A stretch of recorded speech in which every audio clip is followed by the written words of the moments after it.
Hey, Melissa, how's it going? Hi, good morning. So good to talk with you. Yeah, awesome. I appreciate you taking the time to join. I know you're on a little bit of a sabbatical, so I appreciate you hopping on and being a part of the conversation. Um, My pleasure. yeah, but before we get started, I'd love for you to share a little bit of your background, who you are, and how you got to where you are in your career in higher ed. Sure, I'd love to. I actually started my career in the tech world. So I'm one of the people who came from corporate over to higher education.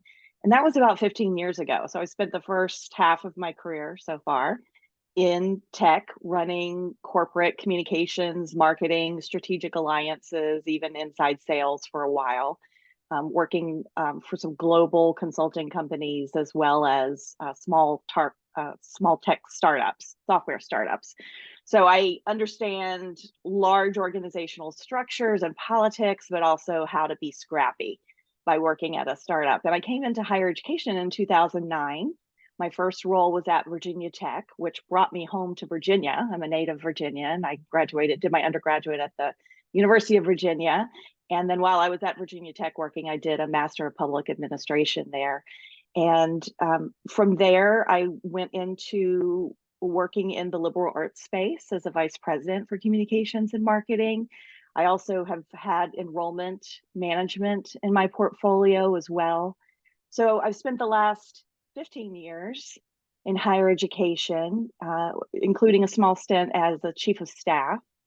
And I have just recently decided to follow my own advice because a couple of years ago, I wrote an article for Inside Higher Ed about administrative sabbaticals and how they can help us recharge and reset. And that was, of course, coming out of the COVID crisis. Many people facing burnout, which continues, and maybe we'll talk about that later. But I decided to follow, it was time to follow my own advice and take 30 days to reset, recharge, focus on what I want to do next. I have some um, entrepreneurial aspirations, if you will, and some things that I'm already engaged in that I care deeply about, including writing a book. We'll talk about that later too, I think. And so I'm just using these 30 days to focus on those things. Awesome. So for our podcast listeners, we're going to put a link to your Inside Higher Ed piece in the episode notes. Okay, great. The title of it being Administrators, How Would You Use a Professional Sabbatical? And so I'm Yes. going to give that a read as well. And just to demonstrate how easy this article is to find, if you don't see it in the episode notes, I found it on the Google machine while Melissa was talking. So that's how quick it is to find. But I encourage you to take a look for sure. So Melissa, I appreciate. So tell me a little bit about some of your current projects that you're working on. I know you're working on a number of things. You know, smart people are busy people, and so I'm sure you've got your hands in a few things. But I'd love to hear about some of your current projects. Yeah. So about 20 years ago, when I was in the technology world, I created a side hustle that I named iMarketingMix. And I've used that as my freelance business, if you will, over the years to help with executive writing, strategic consultations, running leadership development workshops, speaking engagements, etc. And I've decided to pursue that as my full-time business, focusing in the higher education space. And when I came to higher ed, stability was a major draw, and I pivoted from tech, as I described, to higher ed. Um, at that time, 2009, despite a trending decline in state support, I was going to a state institution in Virginia. You know, the states were beginning to pull back on their funding of public universities, but student enrollment continued to increase. And colleges and universities have continued to build their budgets based on increasing enrollments, which, of course, I don't need to point out to you that colleges and universities are struggling now with enrollment crises, with unsustainable discount rates. Compounded with that are culture wars, staff retention issues, large attrition. And so it's compounding to an inflection point that's obligating profound change. And I believe deeply that at the heart of institutional change are our people. So I really want to focus my services on taking care of our people when we are going through fast, profound, chaotic change. It's easy to just push through and try to get to the end of it rather than really wrapping our arms around the people who matter, all of the constituents in our higher education families, if you will. So my primary focus is what I'm calling compassionate change. Whether the change is positive or not so positive, it should be people-centered.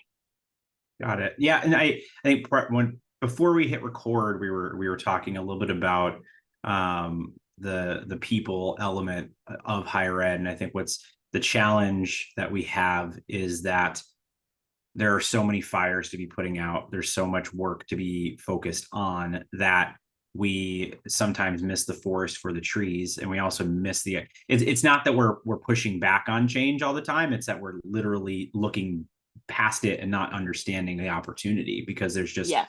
so much work to be done. And so you mentioned, the declining staff sizes and those sorts of things. We'll talk a little bit about that further along as well, I'm sure. But it's interesting because what that leads down the road is the same narrative that I hear every single year, which is our team is being asked to do more with less, right? And so it's less budget and less people, but being asked to do either the same amount of work or more, right? And so, what are some of your thoughts and around things that we should be kind of doing to pause and really make that effort to say maybe this comfort of redundancy isn't really the best thing for us because it's going to lead us to the same result that we have every year. And oh, by the way, we'll just lose more people and lose more budget and then have to do even more work, right? And so, what are some thoughts you have on how institutions might be able to adapt? You're absolutely correct, Gil. One of the things that we have to do is be strategic, and that means saying no to certain things. It means that we can't be everything to everybody. And I've seen that happen a lot at liberal arts colleges where, again, planning for growth, we are adding new majors without adapting other ones. Um, we are trying to do more with fewer resources, and we just can't do that. We have to hone in on what we're good at, and that's that helps us take care of our people because we're allowing them to do their best work without all of those impossible expectations of perfection and being everything to everybody. Yeah, it's interesting. I had a conversation recently on the podcast with Gordon Boys, who is the CEO of Concept 3D, and we were having conversations around. I asked him the question if as a CEO of a tech company, if higher education was your business, what would you do to solve some of the key challenges? And a big part of it is he mentioned stopping to reflect as a leadership team, and I think that's something that many institutions struggle with because they're so, and it's not because they don't want to, right? Like to defend the people in the field. It's not because they don't want to put in the effort to improve and be better, have better work-life balance and have better outcomes for students. It's that there are so many distractions. There's so much in front of them that it's hard to use a term that you've used before is to compartmentalize, right? And it's hard for them to really kind of stay focused on one specific area. One of the things he recommended was as a leadership team, multiple times a year, they pause to identify, okay, what are some of the key challenges? They have, the workshop brainstorming sessions. If we are one of the industries that has such a focus on making sure people are in a seat on campus versus a remote employment, which is it's a whole separate conversation, but there's so many institutions that have required people to come back to be on campus. Rather than have those people be in offices on Zoom meetings with people all day, leverage that and have a conference room meeting where you have sticky notes on the wall and you're brainstorming, whiteboarding, and innovate a little bit. And that 2 hours or 3 hours in a workshop on campus can pay huge dividends when it comes to better supporting your staff and better supporting students. Yes. Yeah. So with iMarketingMix, who are the type of people that you work with? How are you helping institutions directly? Well, on the point that you just made, I think it's really important that we are taking care of our leadership teams. So many times the executive leadership team is so busy taking care of the institution and taking care of their own teams that they are not taking care of the executive team as a team and creating a culture of the vice presidents and the president's council and whatever the titles may be, that the decision makers, it's really important that they are spending time together, just as the team, as their divisional teams are, working on strategic planning, having offsites to talk. I've been at institutions where we were so busy focusing on the institution that we couldn't even make time to have lunch with one another. And that is a really, really sad thing, because those conversations build the culture of the institution, and that's how you build trust, and it's how you are support one another when you have questions and are feeling isolated. I've said many times that it can be lonely at the top, and so we have to take care of one another. So one of the things that I would really like to do is work with new and incoming presidents, helping them with the transition and setting up their leadership cabinet. And once they get the leadership cabinet in place, helping them establish internal communications to build trust, helping them train through professional development and leadership development, their staff, and have a strategic planning process and best practices for that executive leadership team, as well as the next level, which is the governing board. And I see this as it can be helpful for a third party to come in and do this work. It's certainly important to the work of the internal communications vice presidents and the chiefs of staff, but I would like to triangulate that work and bring in some new ideas and develop leadership retreats, design professional development activities, and as I said, with president's councils, but also the vice presidential divisions. And this work actually dovetails with my second project, which is the book that I'm writing.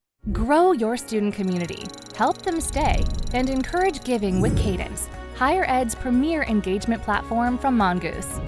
Designed exclusively for higher ed by higher ed professionals, Cadence helps you engage your audiences with the perfect balance of AI and personal connection.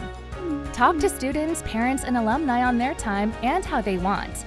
Empower your staff with integrated text and chat inboxes that gather all conversations in one place.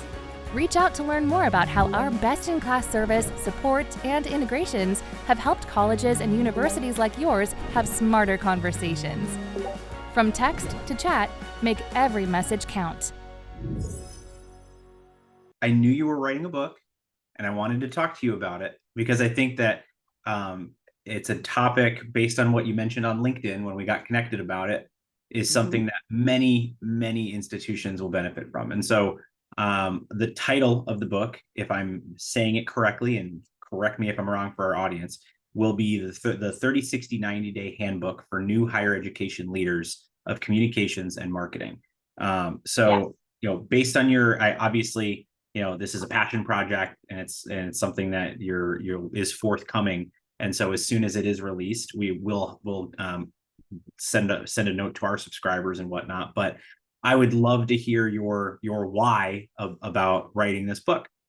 Sure, I'd love to talk about this topic. And it started with my own experience. And of course, this particular book is going to be focused on leaders, or focused for leaders of communications and marketing. My hope is that I can expand it to other roles for higher education later on. But I have a contract with CASE, which is the Council for Advancement and Support of Education. It started with a presentation at the CASE Marketing and Branding Conference last summer in Seattle. I was invited to present a 30, 60, 90-day checklist for new and aspiring vice presidents. And I had created my own checklist when I got my first vice presidency back in 2015. And then as I moved into roles at other institutions, I continued to refine it. I had a lot of colleagues come to me asking for my advice as they climbed the ladder and took their first roles as vice presidents. And I would always send them my checklist as an example and encourage them to create their own, and then sometimes actually helped them hone it and work on and creating their own list. But as I developed my presentation for the CASE conference, I realized that I have a lot of content in my brain, like more and more checklists for every item on the original checklist. And I love checklists. I always have, ever since I was young. I even would create, when I was in high school, I would come home and create my checklist for my homework. And even if it was a short list, it might only be 3 things, but I felt comfortable writing it down. And there is it's very fulfilling to check it off. And I still do that. Even though I have electronic checklists, I also have written checklists. And I love that sensation of putting that check mark on the checklist. But so as I said, as I developed that presentation, I realized that I have all of these checklists and that they would be really helpful to put them together. So the book is organized into 3 sections around those 30, 60, and 90-day windows. And each time period emphasizes a specific goal that I came up with for that presentation. So the 30-day goal is about building trust. And of course, trust building takes more than 30 days, but it's very essential in the first 30 days that you are working on trust building. First impressions, they are critically important on the pathway to trust. So you want to go into your role, every meeting, every greeting, understanding that that impression makes a difference. Kindness goes a long way. Listening is important. And in that 30 days, the checklists associated with that are things related to assessing the health of the institution, the financial health, the academic health. And that requires that assessment work takes a lot of listening, research, meeting with your peers.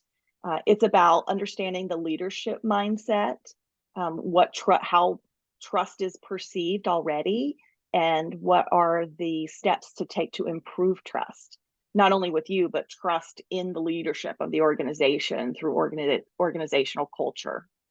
So building relationships is really key in that 30-day window.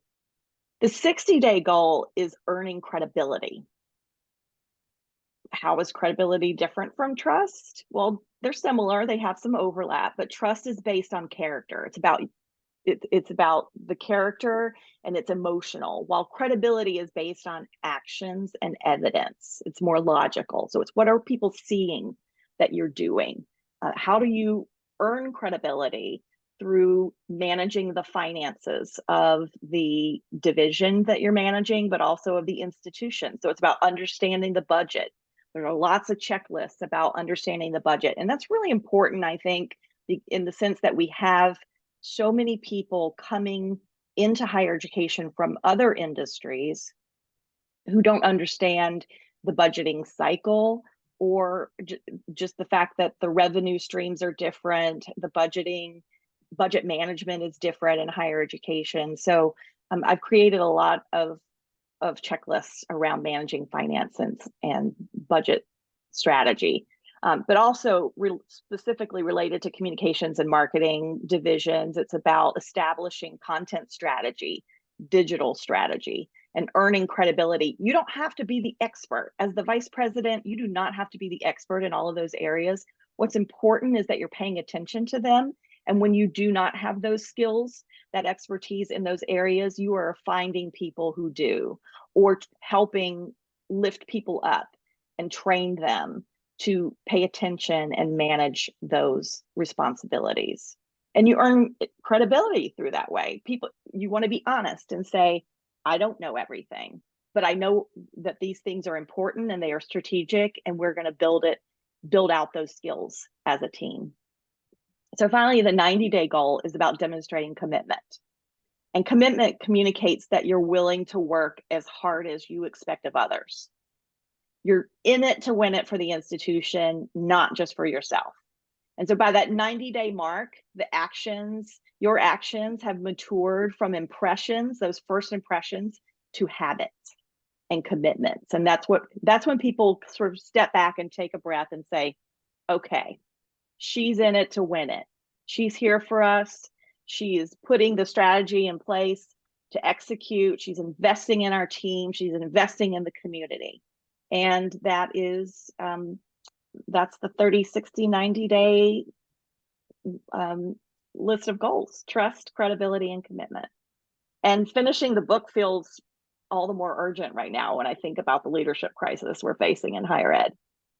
Yeah, I think that's definitely a key. And I've had many conversations with many folks on this podcast about it, right? I think that the reality is that there's a compounding of challenges that are facing institutions, and we need to, like we mentioned before, take a pause and really think strategically about our go forward plan, right? And we can't just continue to do the same thing. And it sounds cliche because I feel like we've been saying this for years. We can't continue to do the same things the way we've been doing them for the past 10, 15 years, because that's not going to make sense for the future. And yet we continue to have this conversation, right? And so there's a little bit of redundancy in the redundancy, so to speak. I want to take a step back to the point you made earlier about not even having enough time to have lunch with someone, and those interactions that take place, right? And my fun story for this is when I worked at a college in Connecticut. The admissions building was across the street from the marketing building, which was right outside of the main campus entrance area. And it was an interesting setup with, the main town road going through. And so there was a crosswalk with a light that you had to use to get to the other building. And that's a big barrier when it comes to connecting with folks. But the nice part was that the building was the marketing department was in the same building as the subway restaurant, right? And so it was and as an admissions counselor, that's my budget for going out for lunch multiple times a week, was going to either Dunkin' Donuts up the road or Subway across the street, right? And so it was really convenient to be able to say, hey, let's grab lunch, because the building to grab lunch is the same building that you are in, right? And so we had a really great relationship between marketing and admissions at that institution because of taking that extra time. So shout out to Subway Subs for having us on the campus. But I feel like a big part of that, and obviously that resonates throughout the entire time on campus, but I feel like when you're thinking about the 30, 60, and 90-day kind of element, it feels like an opportunity to front load that in the 30-day piece, right? Where you need to spend your entire budget of lunch on the first 30 days at an institution, and then maybe spread it out with coffee meetings for a little bit. Discover future applicants, delight enrolled students, and amplify fundraising performance with our Cadence engagement platform's live chat and chatbot solutions. Designed exclusively for higher ed by higher ed professionals, Cadence helps you engage your audiences with the perfect balance of AI and personal connection. We leverage proactive outreach and anticipate common roadblocks, knowing the most significant decisions often start with the smallest conversations. Our powerful AI ensures instant support and is smart enough to know exactly when to hand off to a staff member. And if nobody is available, it allows for easy follow-up. Effortlessly integrated with your website, we proudly feature an industry-leading 85% self-service rate. It's never been easier to make every message count. Let's revisit that point a little bit, because I think that's an important rung, because it's the foundation of everything, right? If you don't hit that 30 days out of the park, it's much harder to hit that 60 days and 90 days because you're playing catch up, right? And so what are some ways that you, when you're in a new role, or that you make recommendations to people to focus on that during the first 30 days? What are some ways that you can focus on building trust? So again, as we've talked about, building relationships, making the time, and getting out of the office, whether it's at Subway or doing a walking meeting. Those are some of my favorite. We have beautiful campuses. We shouldn't be sitting in our office the entire day. We should be out and about and being seen as well by our students and faculty and staff. So of course, in the first 30 days, I always recommend having a one-on-one with each peer on the executive leadership team. And in that meeting, in the book, I provide some sample questions and checklists of things that you can explore with your peers in the other roles, so that you can look for areas where you are going to be working together. In that meeting, you should also understand and set up what your future meeting schedule will be. You don't need to have one-on-one meetings with every member of the senior leadership team every week, but it might be monthly. In some cases, it might be every other week. So figuring out what that rhythm is and do it in an intentional way. It can be lunch. It can be a walking meeting. It can be a variety of things. Sometimes it'll be with other team members. Sometimes it'll be in the office, but always have an agenda and always make time to get to know each other personally. We all have things. We all have things going on in our life, and we don't have to overshare, but it's important to be compassionate and kind to one another, and give each other grace when we're under a lot of stress. So take that time to ask questions that feel comfortable about whether it's just personal. How are you is a great way to start the meeting, and not just the generic how are you. Oh, I'm fine. How are you? Great. Jump into the agenda, right? Like, sincerely, how are you doing? I've noticed that you're under a lot of pressure. Are you doing okay? Are there ways that I can support you? How can I help? Awesome. And I love the fact that you mentioned that the book will include tangible recommendations. That's a big thing for me. And maybe it's my book type when I'm interviewing authors for the podcast, but my favorite books for higher ed specifically are the ones that include those tactical and tangible recommendations, because there are so many, management book, leadership book, self-help books that always say, do this better, but then don't tell you that. And it's right. like, I get it. We need to be better, but tell me how. That's why I'm reading this book. Right. And so looking forward to that for sure. So let's fast forward back to what you mentioned before about a little bit of the leadership gap in higher ed and the challenge that people are facing. Like you said, there's it is kind of approaching crisis levels, right? I saw a list circulating the other day of openings for VP and director of enrollment positions in higher ed that a recruitment firm was looking to set up interviews and get people opportunities for it. It's like that was a big image. You had to click it to open it to see all of them, right? That means there's a lot of transition happening. And so I know you've got some data on this, some kind of inside baseball as far as what this looks like. And so just help folks understand kind of the true kind of current state of affairs when it comes to leadership transition in higher ed.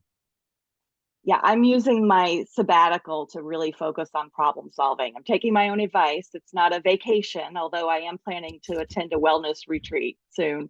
But I am investing the time and my mindset in how I can help solve problems in the future. One of the things that I've been really concerned about is the leadership crisis that we're facing in higher ed. The average tenure of college presidents has now fallen below 6 years. And it's an all-time low, and it's continuing to decline. We're seeing a lot of college presidents who come in as first-time presidents, and they're not ready.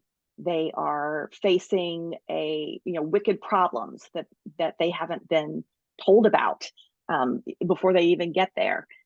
According to 2023 research from higher education publications, the turnover of vice presidents was also about 20%. That's a lot. CUPA, the College and University Professional Association for Human Resources, and by the way, there's a lot of great data that CUPA provides. Some of it's accessible only to members, but some of it's free on their website, so I highly recommend a visit there. But they reported last month a trend analysis that corroborated these findings of the turnover and the decline in the tenure of college presidents. Their report says that the highest voluntary turnover of faculty and staff occurred in 2022-2023, and that this past year, 2023-2024, is the first year that it tipped back downward since 2019, since the COVID crisis, since the Great Resignation, and it was only slightly. It was only about a percentage point. Faculty retention is pretty steady. But the staff is really where there's a lot of concern. And in particular, it's mid-level managers. And that's really bad news for higher education leadership succession, because if our mid-level managers are leaving from burnout, from the campus crises, from frustration with long hours and low pay, and as you described, being asked to do more with less all the time. They're also attributing it to toxic cultures, unfortunately, and polarization of views and unwillingness to find common ground. There's low morale, and people are leaving. And what happens when they leave is we have to replace them. Or in some cases, what happens is we redistribute their work, and then that just compounds the problem.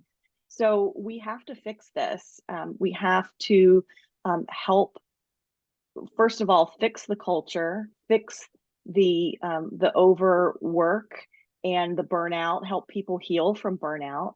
And then we have to prepare people and inspire them, motivate them to want to move up in our colleges and university leadership.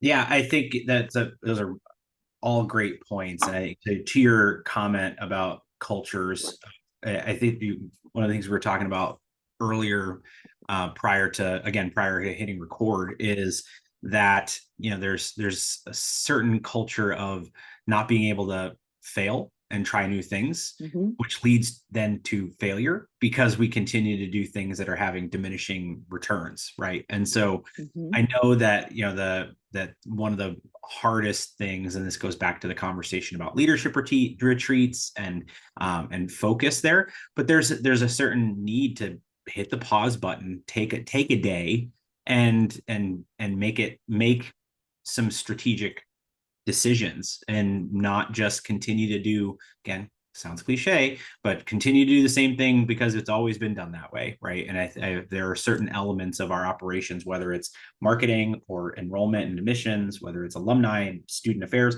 doesn't matter. Every department and every silo of campus, and that's the right word for it, unfortunately, is it has those types of issues.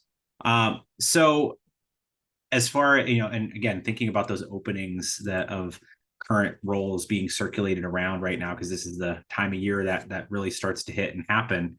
I know that one of the things that you've identified is that one of the issues is it's not that people are leaving for a promotion or leaving to go to another institution. It's that they're just leaving, right? Correct. EAB reported last year that higher ed lost 11% of its workforce during the Great Resignation. So not only are they leaving their current institutions, they're leaving the academy altogether. And what happens then? We bring in managers and supervisors and higher step leaders with no higher education experience at all. And that's not a bad thing. Bringing in fresh perspectives and experiences is positive. But I go back to my belief that we need better on-ramps in higher education. We need to help with readiness, help those leaders be successful, no matter where they started, whether they started in higher ed or they're coming from industry. Awesome. Well, I